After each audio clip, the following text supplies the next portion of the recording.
मैं तो ये समझी थी कि कोई चोर आ गया। मेरी इज्जत तो वकार को तबाह कर दिया इन लोगों ने। मलाहा साहबा को जिन चीजों की जरूरत थी वो ले आए। वो चीजें ले आए आप लोग? कैसे लाए? मेरे चुराए हुए पैसों में से? मेरा दिल अपना रास्ता चुन चुका है और वो यही है।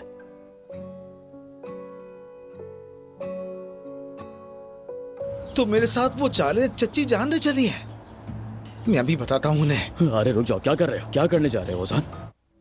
हमारा हीरो इस बार अच्छा प्लान कर रहा है, लेकिन रोमियो की तरह नहीं बल्कि बैटमैन की तरह। अम्मी मैं आपकी बात बिल्कुल नहीं समझ रहा। उमर को इल्म हो क्या मतलब इस बात का? औजान का रेस्टोरेंट मैंने तबाह करवाया।